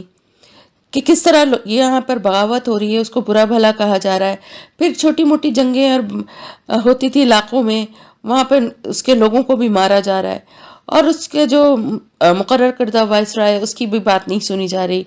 اور ہر طرح سے جو ہے اس کو جب رپورٹس ملی تو وہ اور زیادہ غصے میں آ گیا، اور اس نے پھر پہلے تو صرف آ کے صرف فتح کر کے اور وہ چلا گیا تھا، اب اس نے اپنی پوری طاقت سے حملہ کیا، اور اس طرح سے حملہ کیا کہ انہیں دینی اور دنیاوی ہر لحاظ سے تباہ و برباد کر دیا. اصل میں ان لوگوں نے ایک بہت بڑی بنیادی غلطی اور بھی کی تھی کہ جب بنی اسرائیل فلسطین میں داخل ہوئے تو وہ اپنے جنہوں نے فتح کیا تھا، یعنی طالوت اور حضرت داؤد علیہ السلام تھے نا، جو یہ فتح کر کے یہ جالوت سے مقابلہ کر کے یہ سلطنت قائم کی تھی، تو ان میں آپس میں بھی ایکا نہیں تھا. 12 قبیلے تھے نا. آپ کو یاد ہوگا کہ حضرت موسیٰ علیہ السلام کو اللہ تعالیٰ کی طرف سے حکم دیا گیا تھا کہ عصا جو ہے وہ پتھر پہ مارے، جس سے 12 چشمے پھوٹے تھے اور ہر قبیلہ جو ہے وہ اپنے گھاٹ سے پانی لے. تو ایسا کیوں تھا؟ ایک ہی قوم تھی نا، سب ایک ہی جگہ سے پانی لے سکتے تھے، لیکن آپس میں بھی ان کے اتنے اختلافات تھے کہ سب قبیلے جو تھے وہ الگ الگ تھے. اب اس کی وجہ سے کیا ہوا کہ ہر قبیلہ جو تھا اس نے اس بات کو پسند کیا کہ جس علاقے کو اس نے فتح کیا وہاں پہ اس نے اپنی حکومت قائم کر لی، اور اس کی وجہ سے کیا ہوا کہ ٹکڑے ٹکڑے ہو گئے. ایک مملکت اور ایک حکومت جو تھی نا وہ ان کی تھی ہی نہیں، اور اس کی وجہ سے کوئی بھی قبیلہ اتنا طاقتور نہیں ہو سکا کہ اپنے علاقے سے مشرکین کو بالکل پاک کر دیتا. نتیجتاً ان کو مشرکین کے ساتھ ہی رہنا پڑا، اور جب ساتھ رہے تو ان کی باتیں اپنا لی. اب اس کا خمیازہ بنی اسرائیل کو یہ بھگتنا پڑا کہ ایک تو ان قوموں کے ذریعے ان کے اندر شرک گھس آیا، کیونکہ ان کی فطرت میں اندر سے وہ ایک شرک کی جو وہ طلب اور خواہش تھی وہ ابھی تک پوری طرح گئی نہیں تھی، اور ساتھ ہی ساتھ دوسرے جو گندے ان کے ناچ گانا رقص اور اخلاقی اور کردار کی جو برائیاں تھی وہ بھی آ گئی. اب کیا ہوا کہ اب یہاں پر جب یہ حملہ بخت نصر نے اتنا شدید یہ حملہ کیا اور اس کے بعد اس کو بالکل تباہ کر دیا، اور تباہ و برباد کرنے میں اس نے کیا کیا کہ جتنے نسخے تھے تورات کے وہ سب جلا دیے، اور پھر کیا ہوا دوسرا، جن لوگوں کو حفظ تھی ان میں سے بھی اکثر لوگ یا تو مارے گئے یا پھر ان کو قید کر کے، یعنی یہاں سے قید کر کے وہ وہاں ہی لے گیا وقت نصر. اور ہیکل سلیمانی جو ہے وہ بالکل اس کو جو ہے ڈھا دیا، اس کی کوئی ایک دیوار بھی اپنی جگہ باقی نہ رہی. اور یہودیوں کو بہت بڑی تعداد کو ان کے علاقے سے نکال کر مختلف علاقوں میں تتر بتر کر دیا. اور یہ بہت یعنی ایک طرح سے سمجھیں کہ بالکل ہی ان کی تباہی اور ان کا خاتمہ ہو گیا ایک طرح سے. آپ نے پڑھا تھا نا حضرت عزیز جو تھے، پیغمبر جو تھے، جو زندہ ہو گئے تھے، اور ان کا جو واقعہ تھا ابھی وہ بھی آگے آپ کو بتاؤں گی میں حضرت عزیر کا کہ وہ کس وقت ہوا. تو ہوا کیا کہ اب جب یہ اس طرح سے کر کے اور باقی بہت سارے یہودیوں کو یہ اپنے پاس قید کر کے اپنی سلطنت میں لے گیا. اور یہ بالکل پوری طرح جو اللہ تعالیٰ نے فرمایا تھا نا کہ فساد ہوگا اور اس کے بعد تم سرکشی کے نتیجے میں تم تباہ و برباد کر دیے جاؤ گے، تو واقعی میں یہ بالکل تباہ و برباد کر دیے گئے. یعنی گھروں میں گھس گھس کے، یعنی اس نے ان کے گھروں میں اندر گھس کے قتل عام کیا، اور ان کی مذہبی عمارت کو اور عبادت گاہوں کو سب کو ڈھا دیا. اور یہ اللہ کا ایک ایسا وعدہ تھا جو پورا ہو کر ہی رہنے والا تھا. اور اس کی وجہ کوئی یہ نہیں تھی کہ اللہ پاک کو نعوذ باللہ استغفر اللہ ان سے کوئی دشمنی تھی کہ اللہ نے پہلے سے ہی یہ کہہ دیا کہ تم تباہ و برباد ہوگے اور تم سرکشی کے نتیجے میں ہی ہوگا. بلکہ یہ جس انداز سے جس طرح کے راستے پہ، جس روش پہ یہ چل رہے تھے، اس کا انجام یہی ہونا تھا. اور اسی سے اللہ پاک نے ان کو آگاہ پہلے سے کیا تھا کہ تم نصیحت پکڑ لو، اپنی اصلاح کر لو. جیسے قرآن میں یہ سارے واقعات جو بتائے جا رہے ہیں، تو یہ بتانے کا کیا مقصد ہے کہ ان واقعات سے عبرت حاصل کر لو، اپنی اصلاح کر لو. لیکن ہوتا کیا ہے کہ جب کوئی قوم تباہی کے راستے پہ ہوتی ہے نا، تو وہ اس کو کوئی نصیحت، کوئی بات اس پہ کارگر نہیں ہوتی. جیسے ان کے نبی جو آئے تھے یرمیاہ، انہوں نے ان کو نصیحت کی تھی لیکن ان کے اوپر کوئی اثر نہیں ہوا نا، وہی کرتے رہے جو کچھ کرتے تھے، اور جس کے نتیجے میں تباہ و برباد ہو گئے. سارے تورات کے نسخے جلا دیے گئے، ساری ان کی عبادت گاہیں ڈھا دی گئیں، اور ان کو قید کر کے وہ باقی یہودیوں کو وہ اپنے ساتھ وہاں لے گیا، اور مختلف علاقوں میں ان کو یعنی وہاں سے ان کو بے دخل کر دیا. پھر اللہ تعالیٰ فرماتے ہیں رددنا لکم الکرۃ علیہم، لوٹا دی ہم نے تمہارے لیے کرہ واپسی، یعنی دوبارہ ہم نے تمہیں بنی اسرائیل کو ہم نے غلبہ دیا. اس کی وجہ کیا تھی کہ انہیں یہ احساس ہوا کہ غلطی ان کی ہی تھی، تو انہوں نے اللہ سے معافی مانگی. اور جب انہوں نے اللہ سے معافی مانگی تو اللہ نے پھر باری انہی کی طرف پھیر دی، یعنی دوبارہ بنی اسرائیل کو غلبہ دے دیا. ان کے حق میں حالات اچھے کر دیے، یعنی حالات ان کے موافق ہو گئے. اور مال اور بیٹوں سے اللہ پاک فرما رہے ہیں کہ ہم نے ان کی مدد کی، یعنی ان کی نسل میں بھی اضافہ ہوا، کیونکہ اتنی قتل عام ہوا تھا نا، تو نسل کشی ہوئی تھی، تو نسل میں بھی اضافہ ہوا، اور اللہ نے اس میں برکت بھی دی، اور دوبارہ سے سلطنت اور حکومت دی. اور سبب اس کا کیا بنا کہ بہمن بن اسفندیار جو ایرانی بادشاہ تھا، اس نے ان کی مدد کی. اللہ نے اس کے دل میں بنی اسرائیل کے لیے جو ہے وہ ایک رحم ڈال دیا. اور اب آپ کو معلوم ہے ایران اور عراق کی جنگ تو ابھی بھی آپ دیکھتے ہی ہیں نا کہ حالات وہاں کے صحیح نہیں رہے. تو اس وقت بھی ایسا ہی تھا کہ ایران کا جو بادشاہ تھا اس نے بابل کو فتح کر لیا حملہ کر کے. اور جب اس نے فتح کیا تو ظاہر ایک ٹسل ہوتی ہے نا، تو جو اس نے جن لوگوں کے پر ظلم کیا تھا یا جن کو قید کیا تھا، تو اس نے دوسرے ہی سال فرمان جاری کر دیا کہ بنی اسرائیل اب اپنے وطن واپس جانے کے لیے آزاد ہیں، انہیں وہاں دوبارہ آباد ہونے کی اجازت دے دی جائے. تو اب کیا ہوا کہ یہودیوں کے قافلے پہ قافلے جو ہیں وہ واپسی کے سفر کے لیے وہاں سے نکلنا شروع ہو گئے، جس کا سلسلہ کافی عرصے تک جاری رہا. اور پھر وہاں وہ جو بادشاہ جو تھا سائرس، اس نے جو ہے یہودیوں کو ہیکل سلیمانی کی دوبارہ تعمیر کی اجازت بھی دے دی. لیکن اور دوسری قومیں جو اس عرصے میں اب اس علاقے میں آ کر آباد ہو گئی تھیں وہ مزاحمت کرتی رہیں، اور پھر کافی عرصے کے بعد جو ہے یہ ہیکل مقدس جو ان کا تھا، ہیکل سلیمانی، اس کی نئے سرے سے تعمیر ہوئی۔ پھر ایک جلا وطن گروہ کے ساتھ حضرت عزیر جو ہے وہ وہاں پہنچے۔ حضرت عزیر کا واقعہ آپ پڑھ چکے ہیں۔ حضرت عزیر جو تھے ان کو پوری تورات جو ہے وہ حفظ تھی، اور وہ واقعہ جو آپ نے پڑھا تھا کہ وہ ان کا گدھا، اور وہ کس طرح سے اللہ پاک نے، انہوں نے کہا تھا کس طرح یہ بستی جو اجڑی ہے یہ کیسے آباد ہوگی، بالکل آپ ایک ایسی بستی انہوں نے دیکھی تھی، اور اللہ پاک نے پھر ان کو 100 سال کی تک ان کو موت دے دی، اور پھر جب اٹھایا تو انہوں نے دیکھا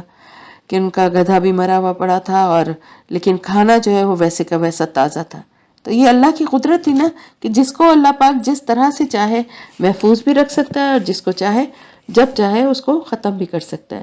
تو اب انہوں نے حضرت عزیر نے آنے کے بعد یہاں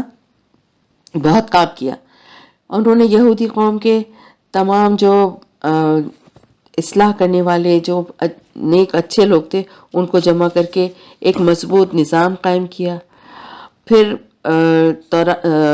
بائبل یعنی کتب خمسہ جسے کہتے ہیں، جن میں تورات بھی شامل تھی، یہ مختلف اور اس کے ساتھ ساتھ جو صحائف بھی تھے ان کو مرتب کر کے ان کو شائع کیا۔ پھر دینی تعلیم کا انتظام کیا یہودیوں کی، اور شریعت میں کہ وہ جو قوانین جو بتائے گئے تھے ان کو نافذ کیا، اور ان کے اعتقادی اور اخلاقی ان برائیوں کو دور کرنا شروع کیا جو بنی اسرائیل کے اندر دوسری قوموں کے اثر سے آ گئی تھیں۔ تمام مشرک عورتوں سے ان کو طلاق دلوائی، جن سے یہودیوں نے شادی کر لی تھی نا، انہوں نے مشرکوں میں شادی بھی کر لی تھی۔ تو اس طرح سے جو ہے ایک اللہ تعالیٰ نے جو فرمایا نا کہ دوبارہ ہم نے تمہیں مدد دی، اور یہ سب کچھ کس وجہ سے ہوا کہ انہوں نے اپنی غلطی کا احساس کیا اور اپنی غلطی کی اللہ سے معافی مانگی، اپنی اصلاح کی۔ تو اللہ تعالیٰ فرما رہے ہیں کہ دیکھو، جو اللہ کے آگے اپنی غلطی کو مان لیتا ہے اور اللہ سے پھر معافی مانگتا ہے اور اپنی اصلاح کی کوشش کرتا ہے، تو پھر اللہ اس کو معاف بھی کر دیتا ہے اور اپنے انعامات سے بھی نوازتا ہے، جیسا کہ انہیں نوازا، ان کی مال سے بھی اور بیٹوں سے بھی۔ یہی چیزیں ہیں نا دنیا کے اسباب میں، جس سے کہ انسان کے حیثیت اور اس کے رتبے کا اندازہ ہوتا ہے، اور ان کی تعداد میں خوب برکت دی۔ اتنے جو مارے گئے تھے اس حساب سے پھر ان کی تعداد میں ان کو اور برکت بھی دی۔ تو اللہ تعالیٰ فرما رہے ہیں ان احسنتم احسنتم، اگر تم نے بھلائی کی، یعنی بھلائی کیا کی کہ اگر تم بھلائی کرو گے، یعنی معافی مانگی تم نے اللہ کے آگے اور اپنی اصلاح کی، یہ بھلائی ہوئی نا، تو یہ اس بھلائی کا فائدہ کسے ہوا؟ تمہیں خود ہی ہوا نا۔ اللہ کو کیا فرق پڑتا ہے تم تباہ و برباد ہو جاؤ یا تمہیں فائدہ پہنچے؟ دونوں صورتوں میں اللہ پاک تو بے نیاز ہے نا۔ تو اگر تم نے بھلائی کی تو اپنے لیے ہی کی، تمہارے ہی فائدے ہیں، اور جب تم برائی کے راستے پہ چلو گے جیسا کہ تم چلے تھے تو تباہی اور بربادی تمہارے ہی ہوگی، یعنی تمہارے اپنے لیے ہے۔ انسان جو ہے جو بھی کام نیک کرتا ہے، جیسے شرک کو ظلم کہا گیا ہے نا، تو شرک جو ہے سب سے بڑا ظلم ہے کس پہ؟ اس انسان پہ جو کرتا ہے، کیونکہ اس کا نقصان اس کو ہی پہنچنے والا ہے۔ اللہ کی ذات جو ہے وہ بے نیاز ہے، ہر قسم کے گناہ اور ہر قسم کی برے اور غلط کاموں کا وبال اس انسان کو خود ہی ملتا ہے جو وہ کرتا ہے۔ یہ ساری جو نصیحت ہے، یہ جو کتاب ہے، قرآن ہے، جو رسول آتے ہیں، یہ کس لیے آتے ہیں؟ اللہ تعالیٰ اپنے لیے تھوڑی بھیجتا ہے، اللہ کو کیا فرق پڑ رہا ہے؟ انسانوں کے لیے کہ تم اپنی اصلاح کر لو، تم سدھر جاؤ تاکہ تم جہنم سے بچ جاؤ، دنیا میں بھی برا انجام نہ ہو اور آخرت میں بھی نہ ہو۔ اگر بھلائی کرو گے تو تمہارے لیے وہ تمہارے ہی کام آئے گی، تمہارے ہی فائدے کی سبب بنے گی، اور اگر برے راستے پہ چلو گے، گناہ کرو گے، تو پھر وہ بھی تمہارے لیے، یہ دونوں صورتوں میں۔ تو اپنے اگر خود اپنی اصلاح چاہتے ہو، اپنے لیے بھلائی چاہتے ہو تو اپنی اصلاح کرو۔ جب بخت نصر کے ہاتھوں دیکھیں وہ مغلوب ہوئے تو ان کو احساس ہو گیا نا اپنی غلطی کا، اور جب احساس ہو گیا تو انہوں نے اپنے کو بدل لیا، اور جب انہوں نے اپنے کو بدلا اور اللہ سے معافی مانگی تو سب کچھ واپس مل گیا، اور جب برا کیا تو فساد کے ذریعے تو وہ بھی نقصان بھی خود ہی اٹھایا۔ پھر اس کے بعد جب وعدہ آ جائے گا دوسری بار کا، تاکہ وہ بگاڑ دیں تمہارے چہرے، اور تاکہ وہ مسجد میں داخل ہوں جیسا کہ وہ پہلی دفعہ داخل ہوئے تھے، اور تاکہ وہ تباہ کر دیں جس پر وہ غلبہ پائیں، بری طرح تباہ کرنا۔ اب ہوا یہ کہ ایرانی سلطنت کو زوال آ گیا، اور سکندر اعظم کی فتوحات اور پھر یونانیوں کے عروج کی وجہ سے یہودیوں کو نقصان پہنچا۔ سکندر کی وفات کے بعد اس کی سلطنت 3 سلطنتوں میں تقسیم ہو گئی۔ ان میں سے شام کا علاقہ اس سلوقی سلطنت کے حصے میں آیا جس کا پائے تخت انطاکیہ تھا، اور اس کے فرما روا نے فلسطین پہ 198 قبل مسیح میں فلسطین پر قبضہ کر لیا۔ اب یہ یونانی فاتح جو تھا، یہ شام کا پورا علاقہ جو تھا، یہ فلسطین وغیرہ اسی میں آتا ہے، تو وہ سب کا سب اس کے انڈر میں آ گیا۔ اب یہ یونانی فاتح جو تھا یہ مذہباً مشرک تھا، اور اس میں جو اخلاقاً بھی اس کے جو ہیں عقائد جو تھے وہ بڑے اسلامی لحاظ سے بہت غلط تھے۔ یہودی مذہب اور تہذیب اس کو سخت ناگوار گزری، تو انہوں نے کیا کیا، یہودیوں نے ان کے مقابلے میں اپنے سیاسی اور معاشی دباؤ سے یونانی تہذیب کے خلاف انہوں نے عمل کرنا شروع کر دیا۔ اب اس نے جو ہے ظاہر وہ حکمران تھا، اس نے بہت ظلم اور جبر سے کام لیا، اور یہودیوں کا مذہب جو ہے اس کو ختم کرنے کی پوری کوشش کرنی چاہیے۔ بیت المقدس کے ہیکل میں اس نے زبردستی بت رکھوا دیے اور یہودیوں کو مجبور کیا کہ ان کو سجدہ کریں۔ اس کے قربان گاہ پر قربانی بند کرا دی، اور یہودیوں کو مشرکانہ قربان گاہوں پر قربانیاں کرنے کا حکم دیا۔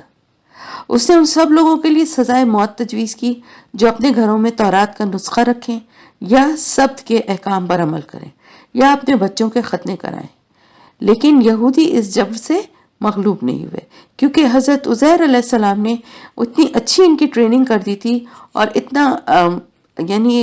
دیر پا ان کے اوپر اس کا اثر تھا کہ یہ جو ہے مستقل اس کا مقابلہ کرتے رہے، اور آخر کار انہوں نے یونانیوں کو نکال کر اپنی ایک آزاد دینی ریاست قائم کر لی۔ تو یہ جو ہے اب دوسرا فساد جو ہے وہ اس کے بعد ہوا۔ اب کیا ہوا کہ جس اخلاقی اور دینی روح کے ساتھ انہوں نے یہ سب کچھ کیا تھا، وہ آہستہ آہستہ وقت کے ساتھ ساتھ ختم ہوتی گئی، اور اس کی جگہ خالص دنیا پرستی اور ظاہر داری، یہ سب چیزیں جو ہیں وہ انہوں نے لگی لی، اور ان کے درمیان پھوٹ پڑ گئی۔ اور اس کے بعد کیا ہوا، رومی بادشاہ ٹیٹس کے ذریعے 70 عیسوی میں حضرت عیسیٰ علیہ السلام کے بعد جو ہے یہ دوبارہ سے ان کی جو ہے وہ تباہی کا آغاز ہوا۔ ٹیٹس نے بزور شمشیر یروشلم کو فتح کر لیا، اور اس موقع پر قتل عام ہوا جس میں 1,33,000 آدمی مارے گئے، اور 67,000 آدمی گرفتار کر کے غلام بنا لیے گئے، اور ہزاروں آدمی اس کے علاوہ پکڑ پکڑ کر مصری کانوں میں کام کرنے کے لیے بھیج دیے گئے، اور ہزاروں آدمیوں کو پکڑ کر مختلف شہروں میں بھیجا گیا تاکہ ان کے، آپ نے سنی ہوں گی بہت ساری ایسی کہانیاں جسے آپ نے شاید سنا ہو یا نہ، کہ جو رومن امپائر تھی نا،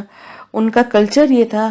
کہ ان کے بڑے بڑے وہ ہوتے تھے، جیسے ہمارے پلے گراؤنڈ ہے نا، ایسے ان کے بڑے بڑے گراؤنڈز ہوتے تھے جس میں چاروں طرف لوہے کے جنگلے لگے ہوتے تھے، اور اس کے پورا راؤنڈ سرکل میں ہوتے تھے، اور چاروں طرف شہر کی پوری آبادی جو ہے وہ آ کے بیٹھتی تھی، اور وہاں پر مختلف درندے جو ہیں، شیر اور چیتے، وہ چھوڑے جاتے تھے، اور پھر ان کے سامنے جو ہے ان نہتے لوگوں کو ان کے سامنے پھینکا جاتا تھا کہ یہ اس سے کیسا مقابلہ کرتے ہیں۔ ظاہر ہے وہ کیا مقابلہ کرتے، وہ چیر پھاڑ کے کھا لیتا تھا، اور خوب تالیاں بجتی تھیں، اور خوب،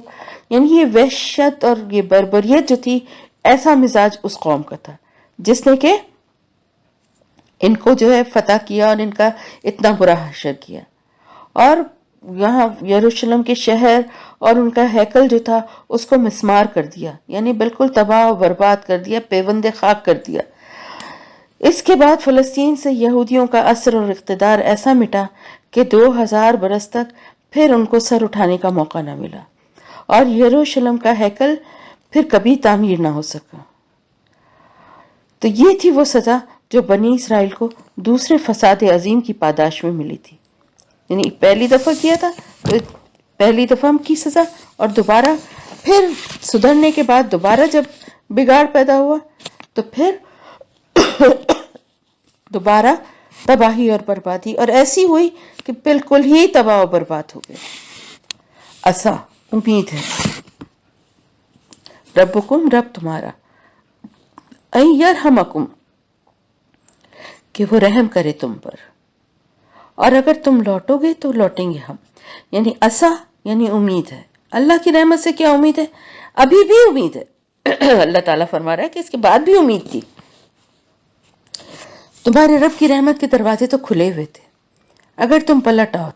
توبہ کر لو، اصلاح کر لو، تو اللہ کو پھر تم پر رحم آ جائے گا۔ لیکن اب کون سا موقع تھا؟ یہ بات کیوں کہی جا رہی ہے؟ اس لیے کہ اللہ کے رسول حضرت محمد مصطفیٰ صلی اللہ علیہ وسلم کو مطلب ان کی قوم نے دیکھ لیا تھا، وہاں پہنچ گئے تھے اور نشانیوں سے پہچان بھی گئے تھے۔ تو اللہ تعالیٰ فرما رہے ہیں کہ اب یہ ایک اور موقع اللہ کی طرف سے تمہیں دیا جا رہا ہے، اس موقع سے فائدہ اٹھاؤ۔ اللہ کی رحمت کے دروازے تم پر کھلے ہوئے ہیں، اگر تم پلٹ آؤ گے، یعنی دین کی طرف پلٹ آؤ گے، رسول کی بات مانو گے، توبہ کرو گے اور اپنی اصلاح کر لو گے۔ جو غلط تم نے اپنے اندر جو بگاڑ پیدا ہو گیا ہے، ابھی تو پھر اس وقت بھی یہی حال ہو گیا تھا نا کہ انہوں نے تحریف کی تھی تورات میں، اس کے قوانین کو اپنی مرضی کے مطابق بدل لیا تھا، اور کہیں پر اضافہ کر دیا تھا، کہیں پہ تحریف کر دی تھی، کہیں پہ کم، کہیں پہ زیادہ،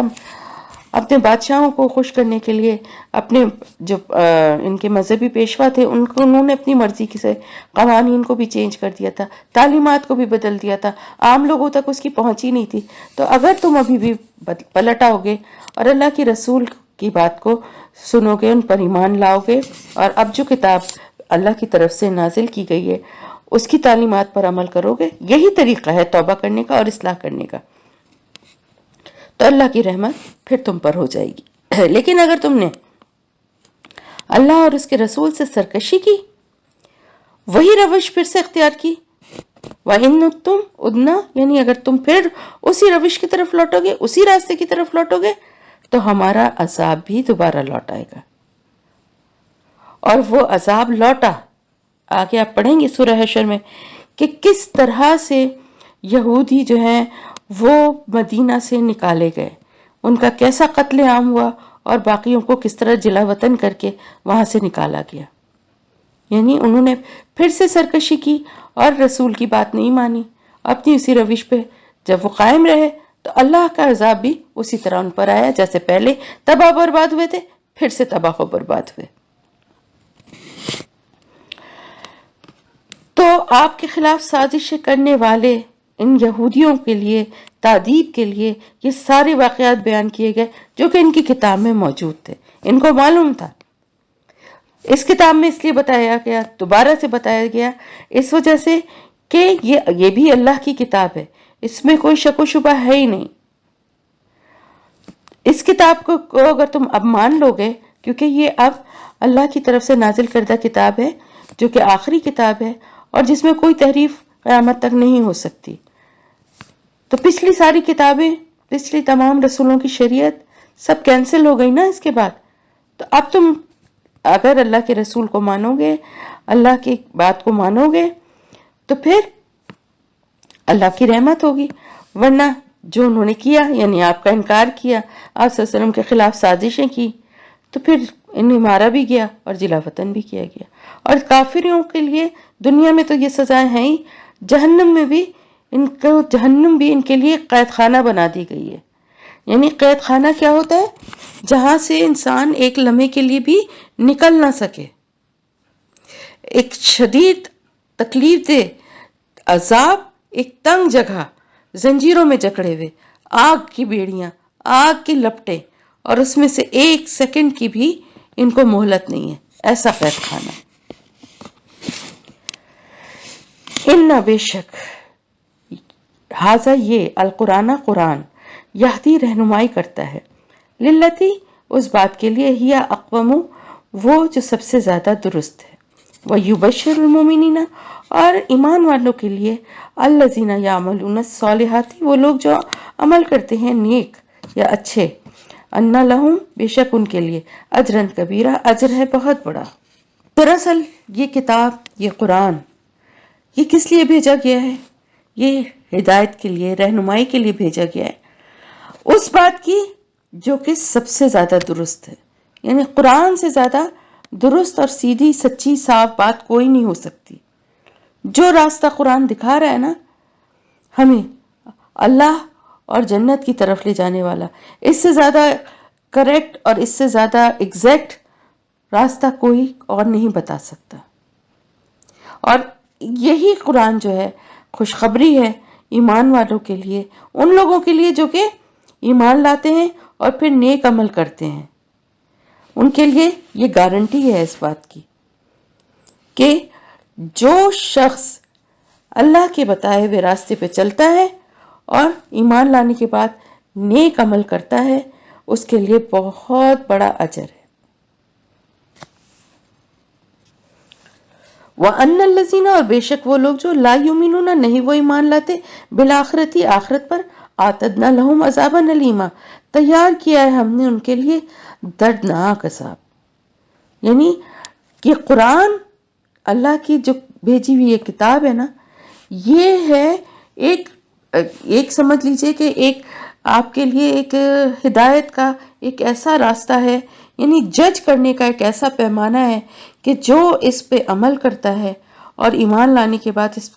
اس کے بتائے ہوئے راستے پہ چلتا ہے، نیک عمل کرتا ہے، اس کے لیے تو بہت بڑا اللہ کی طرف سے اجر ہے انشاءاللہ، دنیا میں بھی اور آخرت میں بھی۔ اور وہ لوگ جو ایمان نہیں لاتے اس کتاب پر، اس کی تعلیمات پر، اللہ پر، تو ان کے لیے اللہ تعالیٰ نے سخت ترین عذاب تیار کر کے رکھا ہے، دردناک عذاب۔ یعنی جو شخص یا گروہ یا قوم اس قرآن کی تنبیہ سے راہ راست پر نہ آئے تو پھر اسے سزا کے لیے تیار رہنا چاہیے، اسی طرح جیسا کہ بنی اسرائیل نے بھگتی ہے بار بار۔ تو اللہ کی کتاب کا انکار کرنے والے اور اللہ کی کتاب کے بتائے ہوئے راستے پہ نہ چلنے والوں کے لیے دنیا میں بھی سزائیں ہیں اور آخرت میں دردناک عذاب ہے۔ وَيَدْعُو اور دعا کرتا ہے، الانسان انسان، بالشر شر کی، دعاءہ جیسے دعا اس کی، بالخیری خیر کی ہے، بھلائی کی ہے، وکانا اور ہے، الانسان انسان، عجولا بہت جلد باز۔ اب انسان کیا کرتا ہے؟ دعا کرتا ہے انسان، اپنے لیے برائی کی دعا کرتا ہے اور یہ سمجھتا ہے کہ یہ تو بھلائی مانگ رہا ہے۔ وہ کس طرح ہوتا ہے ایسا؟ بعض دفعہ ایسا ہوتا ہے کہ بہت جلدی کرتا ہے انسان کسی بھی چیز کو مانگنے میں، اسے پتہ نہیں ہوتا کہ اس کا رزلٹ کیا ملنے والا ہے آگے، لیکن وہ اگر دعا پوری نہیں ہوتی تو بار بار مانگتا ہے اور ناراض ہوتا ہے کہ میں تو اتنی دعائیں بھی کرتا ہوں اور میری دعا پتہ نہیں کیوں نہیں قبول ہو رہی، اور اللہ میری دعا قبول کر دے۔ اور یہ سوچے سمجھے بغیر بے شک اللہ سے مانگیں، بار بار مانگیں، گڑ گڑا کے مانگیں، لیکن اللہ سے ہر چیز بہتری اور بھلائی کے، خیر اور عافیت کے ساتھ مانگیں۔ یا پھر بعض دفعہ ایسا بھی ہوتا ہے کہ انسان کسی سزا یا اللہ کی کسی احکام کی خلاف ورزی کرتے ہوئے مذاقاً کوئی ایسی بات کہتا ہے، چلو ٹھیک ہے بھائی تمہارے گناہ میں لے لوں گی، اس طرح کی بات۔ اللہ تعالیٰ ہمیں ایسی بات کہنے سے اپنی پناہ میں رکھے۔ مگر مجھے کچھ لوگوں کی بات یاد ہے کہ اللہ نہ کرے کہ اور بھی اس طرح کی کوئی بات کرتے ہو، لیکن میں نے سنا کہ اس طرح سے کہا کہ چھوڑو، ارے چلو میرے سر ڈال دینا اس کا گناہ، چلو نہ کرو اس وقت یہ کام، کوئی بھی اللہ کا حکم پورا کرنے کی بات پہ مذاقاً کہا چلو ٹھیک ہے میں بھگت لوں گی تمہارا عذاب، مجھے مل جائے سزا۔ تو یا پھر اس طرح سے یہ بھی ہوتا ہے بعض دفعہ کہ انسان بھلائی سمجھ کے کوئی چیز مانگ رہا ہوتا ہے، اس کو اس کا نتیجہ نہیں پتا، یا پھر یہ بھی ہوتا ہے کہ کسی تکلیف، کسی پریشانی، کسی مشکل میں ہوتا ہے تو اپنے لیے برائی مانگ لیتا ہے، اب اس سے تو اچھا ہے مر ہی جاؤں، یا کسی کو بد دعا، کبھی بعض دفعہ اپنے بچوں کے لیے یا کسی کے لیے، کسی اور کے لیے، بعض لوگوں کا تکیہ کلام ہوتا ہے مر جاؤ، دفع ہو جاؤ، یہ ہو جاؤ، یا اپنے بچوں کو غصے میں کہنا، یہ سب کیا ہے؟ یہ سب برائی مانگنا ہے۔ بظاہر آپ کو لگتا ہے کہ یہ باتیں کوئی بات نہیں ہے، لیکن یہ بہت بڑی برائی ہے۔ پھر اسی طرح بعض قوموں کا ہم پڑھتے ہیں نا کہ ان کے اوپر جب عذاب کے لیے وہ خود کس طرح جلدی کرتے تھے، کیا کہتے تھے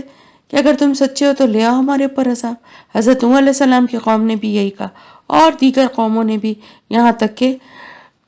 جو کفار تھے مکہ کے، وہ بھی آپ صلی اللہ علیہ وسلم سے یہی کہتے تھے نا کہ پھر ہم تو اتنا سب کر رہے ہیں، آپ کے ساتھ برا سلوک بھی کر رہے ہیں، اور ہم اللہ کی دعوت پہ جو ہے وہ آپ کا ساتھ بھی نہیں دے رہے، ایمان بھی نہیں لاتے، تو پھر ہم پر عذاب کیوں نہیں آتا؟ لے آئیے ہم پر عذاب اگر آپ سچے ہیں۔ تو یہ ڈٹائی جو ہے نا، اس چیز کے بارے میں اللہ تعالیٰ فرما رہا ہے کہ کسی بھی موقع پر، کسی بھی وقت، چاہے وہ تو خیر کافر تھے، ان کو تو شعور نہیں تھا، اور وہ اپنے لیے عذاب مانگتے تھے اور اس میں جلدی مانگتے تھے۔ اللہ تعالیٰ فرما رہے ہیں انسان بہت جلد باز ہے، چھوٹی چھوٹی باتوں پہ بعض دفعہ پریشان ہو کے، چھوٹی سی مشکلات اور تکلیفوں میں یا بیماری میں اپنے اوپر لعنت، اپنی ہلاکت کی دعا، اپنی اولاد کو بد دعا دینا، اپنی بربادی کے بارے میں اللہ سے کہنا، یہ سب غصے اور مایوسی میں ہی چاہے ہو، لیکن یہ سب اس طرح کی باتیں کہنا بہت بڑا گناہ ہے۔ اور پھر اگر اللہ نہ کرے وہ چیز پوری ہو جائے تو پھر پتہ چلتا ہے کہ ہم نے یہ کیا مانگ لیا تھا۔ تو ہمیشہ اچھی بات، بھلی بات منہ سے کہیں، بچوں کو کہیں یا اپنے کو کہیں، تکلیف ہو، مشکل ہو، پریشانی ہو، لیکن اچھی بات ہی منہ سے نکالیں۔ اللہ تعالیٰ فرما رہے ہیں انسان بہت جلد باز ہے، اور اپنی جلد بازی میں ہی جو ہے نا وہ اس طرح کی باتیں وہ خیر سمجھ کے جو ہے وہ شر کو مانگ لیتا ہے۔ تو خاص طور سے یہ کیونکہ جو بات کی جا رہی ہے یہ کفار مکہ کی، ان کے بات کے جواب میں کی جا رہی ہے جو وہ بار بار آپ صلی اللہ علیہ وسلم سے کہتے تھے، عذاب میں جلدی مانگتے تھے۔ اللہ تعالیٰ فرما رہے ہیں کہ انسان بڑا جلد باز ہے، اس کو اندازہ ہی نہیں ہے کہ خدا کا عذاب، اللہ کا عذاب جب کسی قوم پر آتا ہے تو پھر اس قوم کی کیسی تباہی اور کیسی بربادی ہوتی ہے، یہ اس کو سوچے سمجھے بغیر، جبکہ انجام دیکھ چکے ہیں ان بستیوں کا، اس کے باوجود یہ عذاب میں جلدی مانگتے ہیں۔ وَجَعَلْنَا اللَّيْلَ وَالنَّهَارَ، اور بنایا ہم نے رات کو اور دن کو، آیتینی، دو نشانیاں، فَمَحَوْنَا، تو مٹا دی ہم نے، آیت اللیلی، نشانی رات کی، وَجَعَلْنَا، اور بنائی ہم نے، آیت النہار، نشانی دن کی، مُبْصِرَةً، روشن دیکھنے والا، لِتَبْتَغُوا، تاکہ تم تلاش کرو، فَضْلًا مِّن رَبِّكُمْ، فضل اپنے رب کا، وَلِتَعْلَمُوا، اور تاکہ تم جان لو، عدد السنین، گنتی سالوں کی، والحساب، اور حساب کتاب، وَكُلِّ شَيْءٍ، وَكُلَّ شَيْءٍ، اور ہر چیز کو، فصلناہ، کھول کر بیان کیا ہم نے اسے، تفصیلا، کھول کر بیان کرنا۔ اللہ تعالیٰ فرما رہے ہیں کہ تمہارے لیے اللہ پاک نے انسان کے لیے دو بڑی نشانیاں، رات اور دن، اللہ پاک نے دو بڑی نشانیاں جو ہیں وہ انسان کے لیے بنائی ہیں۔ اور اس میں اللہ کی کیا بڑی نشانی اور کیا حکمت اور مصلحت ہے؟ اس میں سب سے بڑی نشانی یہ ہے کہ یہ رات اور دن جو ہیں یہ روز آنا آتے جاتے ہیں، رات آتی ہے تو دن چلا جاتا ہے، اور دن آتا ہے تو رات چلی جاتی ہے۔ یہ ایک ایسا نظام اللہ نے بنایا ہے جس کے پیچھے سب سے بڑی اللہ کی حکمت یہ ہے کہ رات کی نشانی کو اللہ نے بنایا ہے، مٹا دی ہم نے، یعنی اس میں نور نہیں ہے، اس کو ہم نے بے نور بنایا ہے، تاریکی ہوتی ہے نا رات میں۔ اور دن کی نشانی کو اللہ پاک فرما رہے ہیں کہ اس کو روشن، دیکھنے والا، چمکدار بنایا ہے، تاکہ تم اس میں اللہ کا فضل تلاش کرو۔ کس طرح اللہ پاک فرما رہے ہیں کہ دیکھو اللہ تعالیٰ نے کس طرح سے یہ دو نشانیوں کے ذریعے اللہ پاک سمجھا رہے ہیں کہ ہر چیز میں اللہ نے ایک فرق، ایک اختلاف اور ایک امتیاز اور اس میں مصلحتوں کے ساتھ اللہ پاک نے یہ ہر چیز کو بنایا ہے. تو جس طرح رات اور دن کی جو نشانیاں دونوں ہیں، ان دونوں کو ایک دوسرے سے بالکل مختلف بنایا ہے. رات کو اللہ نے تاریک بنایا ہے، جس میں کس لیے بنایا ہے؟ تاکہ انسان اس میں سکون پائے، آرام کرے. اور دن کی نشانی کو روشن اس لیے بنایا ہے کہ اس میں نکلے، اپنا رزق حاصل کرنے کے لیے، اللہ کا فضل حاصل کرنے کے لیے اپنے کاموں سے نکلے، کھیتوں میں کام کرے، آفسوں میں کام کرے، اسکولوں، کالجوں، دفتروں میں، ہر جگہ انسان دن کے وقت جاتا ہے، اپنے سارے کام کرتا ہے اللہ کا فضل تلاش کرنے کے لیے. اور اسی طرح جب سارا دن پھر تھک جاتا ہے تو رات کو تاریک بنایا ہے تاکہ اس میں آرام کر سکے، سکون پا سکے اور فریش ہو کے دوسرے دن کے لیے تیار ہو سکے. تو یہ سب کس لیے ہے؟ یہ سب اس لیے ہے، انسان کے لیے اس لیے تاکہ تم ان دن رات کے اختلاف سے تم یہ بات سمجھ لو کہ جس طرح سے یہ دن اور رات میں فرق ہے، اسی طرح انسانوں کے مزاجوں میں، خیالات میں اور رجحانات میں بھی فرق ہے. وہ بھی اس بہت بڑی مصلحت ہے اس میں بھی اللہ کی. تو یہ کوئی مطلب اللہ کی یہ مشیت نہیں، یہ اللہ کی سنت نہیں تھی، یہ اللہ کا طریقہ نہیں کہ اللہ اپنی طاقت سے، اپنی قدرت سے، اپنے اختیارات سے مداخلت کرے اور سب انسانوں کو جبراً نیک اور مومن بنا دے، یا سارے کافروں اور فاسقوں کو ہلاک کر دے اور دنیا میں صرف اہل ایمان ہی باقی رہ جائیں، یا کوئی کافر یا فاسق یا کوئی ظالم کسی پہ ظلم نہ کر سکے، کسی مومن کو کوئی ستا نہ سکے، کسی مومن کو کوئی تکلیف نہ پہنچے، کوئی بیماری نہ ہو، کوئی دکھ نہ ہو. اگر اتنا یہ سب کچھ اللہ تعالیٰ کو کرنا ہوتا تو دنیا کا مقصد ہی ختم ہو جاتا. تو اس دنیا میں سب کچھ آپس میں ایک دوسرے کے ساتھ مختلف بنا کے، اللہ نے جیسے سورج اور چاند کو مختلف بنا کے ایک نظام بنایا، اسی طرح دنیا میں بھی انسانوں میں خیر اور شر کی طاقتوں کو بنا کے ایک اللہ نے کائنات کا ایک نظام بنایا ہے. تو اللہ تعالیٰ نے، اور اس کے علاوہ اس کے ساتھ ساتھ ایک اور بھی بہت بڑی بات ہے کہ ان دن رات کے آنے اور جانے سے اللہ پاک نے ایک گنتی کا حساب، دنوں کی گنتی، حساب کتاب رکھنا، کتنے دن میں کیا کام ہوتا ہے، کتنے گھنٹوں میں کیا کام ہوتا ہے، صبح، دوپہر، شام ہوتی ہے دن میں. تو یہ سارا کچھ نظام جو ہے نا، یہ اللہ پاک فرما رہے ہر چیز کو ہم نے کھول کر بیان کیا ہے، بہت تفصیل سے اللہ تعالیٰ نے ہر چیز کو بتایا ہے کہ یہ پورا نظام جو ہے وہ انسان کے لیے کس طرح سے کام آتا ہے. ہماری پوری زندگی کا نظام جو ہے نا، یہ دن اور رات کی گردش پہ ہی بیس کرتا ہے نا، کہ ہم صبح اور رات کا فرق، ہمیں آرام کرنے کا اور کام کرنے کا وقت پتہ چلتا ہے، اور پھر اس کے حساب سے ہم اپنے آگے کی روٹین کو بھی مینیج کرتے ہیں، اور اپنے پچھلے بھی جو کچھ کام ہم کر چکے ان کو بھی ہمیں اب ذہن میں رکھنا ہوتا ہے، تو ہم ان تاریخوں سے اور دن اور رات کے حساب سے ہم اس کو ذہن میں رکھتے ہیں. تو یہ سارا کچھ اللہ نے کھول کر تفصیل سے بیان کیا. وَكُلَّ، اور ہر انسان کو الزمناہ، لازم کر دیا ہم نے اس کو، یا لٹکا دیا ہم نے اس کے، طائرہ، شگون اس کا، فی عنقہ، اس کی گردن میں، وَنُخْرِجُ، اور ہم نکالیں گے، لہو، اس کے لیے، یوم القیامت، قیامت کے دن، کتاباً، ایک کتاب، یلقاہ، وہ پائے گا اسے، منشورہ، نشر کیا ہوا، کھلا ہوا. اللہ تعالیٰ فرما رہے ہر انسان کی نیک بختی، اس کی بد بختی، اس کے انجام کی بھلائی برائی کے اسباب خود اسی کی ذات میں موجود ہیں. ہر انسان کے اندر ہی اللہ پاک نے اس کی سیرت اور کردار، اس کی قوت فیصلہ، اس کی چوائس، اس کا انتخاب، ان ساری چیزوں کے استعمال سے ہی وہ اپنے آپ کو نیک اور سعادت کا مستحق بھی بناتا ہے اور شقاوت یا برائی کا مستحق بھی بناتا ہے.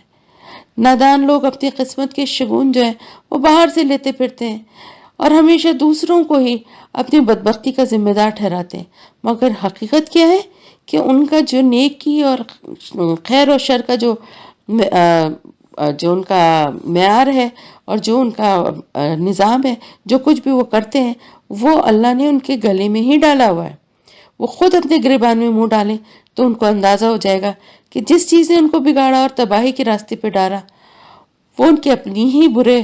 اوصاف تھے، اپنے ہی برے کام تھے، اپنے ہی برے فیصلے تھے، اپنے غلط فیصلے کا نتیجہ انسان بھگتتا ہے، پھر بعد میں دوسروں پہ الزام تھوپتا ہے، فلانے نے یہ کہہ دیا تھا اس لیے میں نے ایسا کر لیا، اس کے کہے میں آ کے میں نے ایسا کر لیا، کیا تو خود ہی ہے نا، باہر سے کوئی آ کر زبردستی کوئی چیز ان پر مسلط تو نہیں ہو جاتی نا انسانوں پر. ہر کام خیر اور شر کا، اچھائی یا برائی کا، نیکی کا بدی کا خود ہی کرتا ہے نا انسان. تو لیکن اگر کچھ غلط ہو جاتا ہے تو اس کا ذمہ دار دوسروں کو ٹھہرانے لگتا ہے. اللہ تعالیٰ فرماتے ہیں ایسا کچھ نہیں ہے.